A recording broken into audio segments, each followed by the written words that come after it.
Hello बच्चों, आज हम अध्याय 11 विद्युत द्वारा के रासायनिक प्रभाव के जो अभ्यास के जो शेष प्रश्न हैं उनको हम समझने का प्रयास करेंगे। तो मैंने एक वीडियो बनाकर आपको प्रश्न नंबर 1 से प्रश्न नंबर 4 तक उत्तर समझा दिए थे, उन प्रश्नों के उत्तर समझा दिए थे। और उस वीडियो में थोड़ा बहुत मैंने रिवाइज करके आपको ये भी बताया था कि विद्युत धारा के प्रभाव के, जब विद्युत धारा का प्रभाव चालन होता है तो उसके क्या प्रभाव होते हैं। तो हम सीधे आ जाते हैं क्वेश्चन नंबर 5 पे। क्वेश्चन नंबर 5 में क्या क्या है, उन्होंने एक एक्सपेरिमेंट लिखा हुआ है कि दो द्रव्य हैं,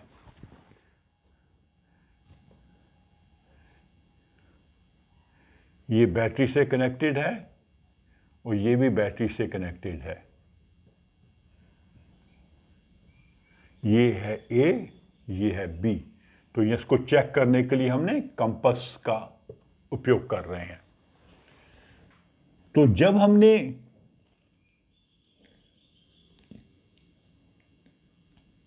अच्छा, इसमें बल्ब भी लगा हुआ है, इसमें बल्ब भी लगा हुआ है दोनों में।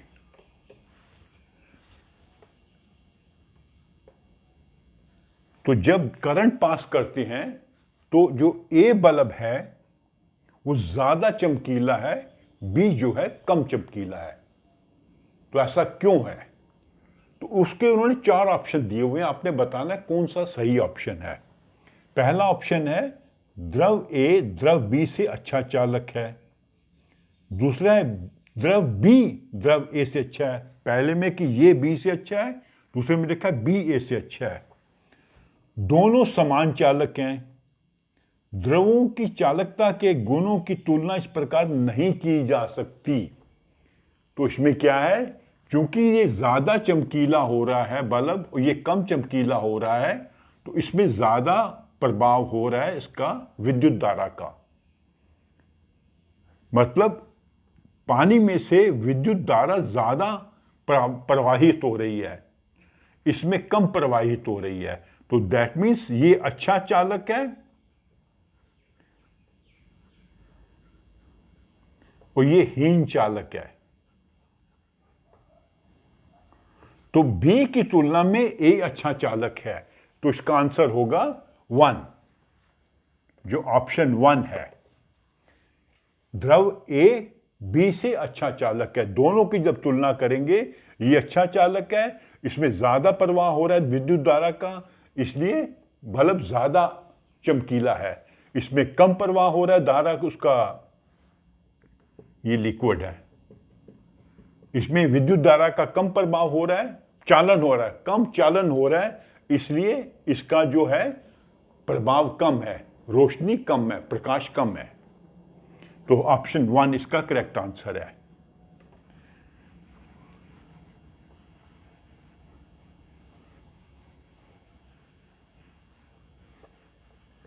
जैसे अगर मेटल में भी देखें, अगर हम स्टील लोहे की तार से बिजली गुजारें तो वो चमकने लगेगी, ऊष्मा भी बहुत देगी, जैसे कि हीटर में होता है।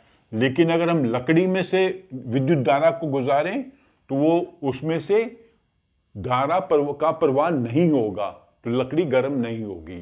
तो अच्छा चालक है, ज्यादा प्रवाह होगा विधारा का और ज्यादा वो गर्म होगी, इसमें ज्यादा बल्ब तेजी से चमकेगा, ज्यादा प्रकाश देगा। क्वेश्चन नंबर 6, क्या शुद्ध जल विद्युत का चालन करता है? नहीं, क्योंकि शुद्ध जल में कोई अम्ल या क्षार या लवण नहीं होता। जब तक जल में हम थोड़ा सा अम्ल या क्षार या चालन लवण डाल के उसका एक घोल ना बना दें, तब तक उसमें से विद्युत का प्रभाव नहीं होगा। शुद्ध जल से विद्युत का प्रभाव नहीं होता। यदि नहीं तो उसे चालक बनाने क्या करना, हम कुछ भी मिला सकते हैं, थोड़ा सा नमक मिला सकते हैं, लवण, या थोड़ा सा एसिड डाल सकते हैं उसमें। तो इसका दूसरा प्रवाह है कि इसे अच्छा चालक बनाने के लिए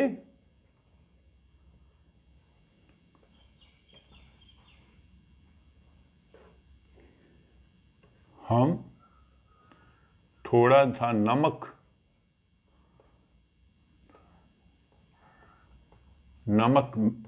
जल में मिला सकते हैं।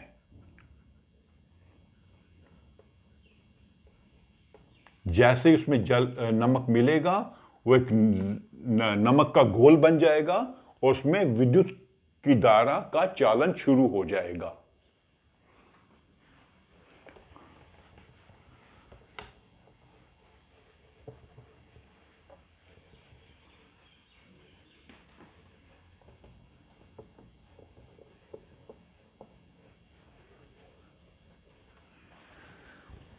क्वेश्चन नंबर 7 पे आ जाते हैं। आग लगाने के लिए फायरमैन पानी के होजों का उपयोग करते हैं और पहले उस क्षेत्र का मुख्य विद्युत आपूर्ति को बंद कर देते हैं। व्याख्या कीजिए। Very good. कभी भी कहीं पे भी जब आग लगती है तो हम फायर ब्रिगेड वालों को बुलाते हैं। उनके पास टैंकर्स में पानी भरा होता है, वो साधारण जल होता है, ठीक है, मतलब शुद्ध जल नहीं होता। तो जब साधारण जल को डालते हैं पानी में, तो साधारण जल में विद्युत का चालन होता है। साधारण जल में कई प्रकार के लवण मिले होते हैं, इसलिए उसमें विद्युत का चालन होगा। तो अगर वहां पर जब पानी डालेंगे, तो अगर वो किसी ऐसे उपकरण पर पानी गिर जाता है जिसमें विद्युत का चालन हो रहा है, तो वो विद्युत पानी से बहकर उस व्यक्ति तक आ जाएगा जो उस पानी के पास खड़ा है या पानी का उपयोग कर रहा है। मतलब फायरमैन को भी वो जो विद्युत है हानि पहुंचा सकती है। क्यों? क्योंकि विद्युत का साधारण जल में चालन होता है। इसलिए फायर ब्रिगेड वाले सबसे पहले आके वहां की बिजली जो है उसकी सप्लाई को बंद कर देते हैं। तो उसका क्या आंसर होगा कि विद्युत का, चूंकि साधारण जल में विद्युत का चालन होता है, इसलिए अगर विद्युत की आपूर्ति रोकी ना जाए तो किसी विद्युत उपकरण पर पानी गिरने से विद्युत का चालन होगा और वह उस फायरमैन को हानि पहुंचा सकता है। वो घायल हो सकता है उस विद्युत के कारण, ठीक है। तो वो अगर घायल हो जाएगा तो उसे, वह अपना काम भी नहीं कर पाएगा और उसे अस्पताल ले जाना पड़ेगा। तो इसका आंसर है आग लगने के समय फायरमैन विद्युत की आपूर्ति को इसलिए बंद कर देते हैं क्योंकि साधारण जल में विद्युत का चालन होता है। और अगर पानी किसी विद्युत के उपकरण पर पड़ जाता है तो उसका चालन होगा और उस फायरमैन को उससे हानि होगी। इसलिए विद्युत की सप्लाई को, आपूर्ति को रोकना आवश्यक होता है, ठीक है। और आपके घर में भी मान ले कभी किसी चीज को आप छूते हैं तो आपके हाथ गीले नहीं होने चाहिए। अगर वो विद्युत का उपकरण है, विद्युत का उपकरण आप उपयोग कर रहे हैं तो कभी भी इसको गीले हाथ से नहीं छूना है। बिजली का काम करना है, कुछ गीले हाथ से नहीं छूना है, क्योंकि गीले हाथ से आपको जो पानी में विद्युत का चालन होगा वो आपको हानि पहुंचा सकता है।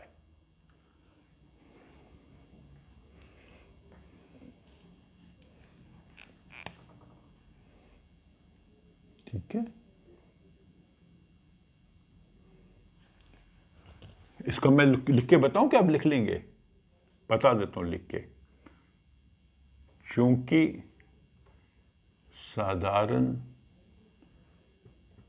जल में विद्युत का चालन होता है, इसलिए आग बुझाते समय अगर पानी बिजली के किसी उपकरण पर गिरता है तो उस उपकरण में चलती बहती विद्युत की धारा पानी से चलकर उस फायरमैन को हानि पहुंचा सकती है।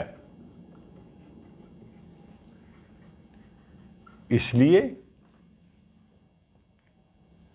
विद्युत की सप्लाई को रोकना आवश्यक होता है। ठीक है, विद्युत की सप्लाई को बंद करना आवश्यक होता है। ये हो गया आपका क्वेश्चन नंबर 7। अब आ जाते हैं हम क्वेश्चन नंबर 8 पे।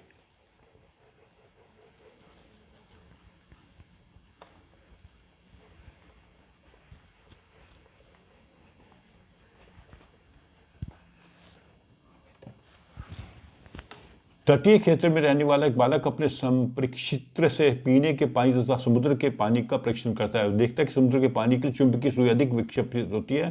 क्या आप इसके कारण क्या कहा?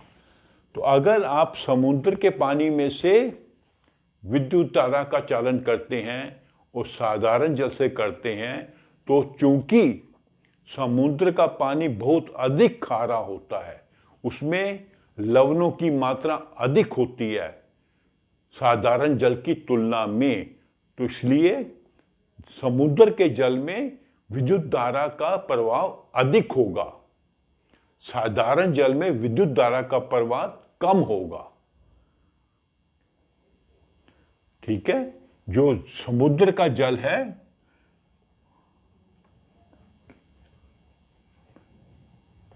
लवणों की मात्रा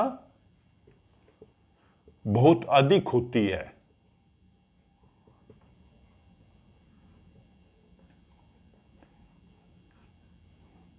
ये भी लिख सकते हैं, साधारण जल की तुलना में लवणों में मात्रा साधारण जल की तुलना में बहुत अधिक होती है, इसलिए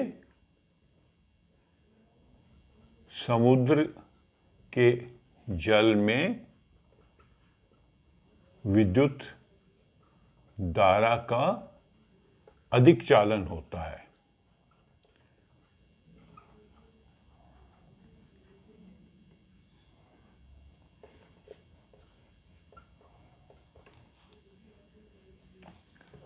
अधिक चालन होता है।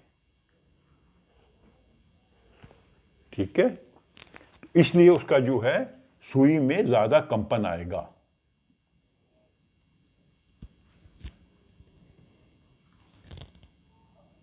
तो ये हो गया आपके क्वेश्चन नंबर 8। तो ऐसा करते हैं, इसे भी यहां समाप्त करते हैं। छोटे छोटे वीडियोस बनाएंगे ताकि आप अच्छे से समझ लें क्वेश्चंस को। तो बाकी जो 4 क्वेश्चंस हैं वो 3rd वीडियो में करेंगे। ओके, तो मेरे इस वीडियो को आप लाइक करो, अपने फ्रेंड्स के साथ शेयर करो और मेरे चैनल को सब्सक्राइब भी करो। Thank you.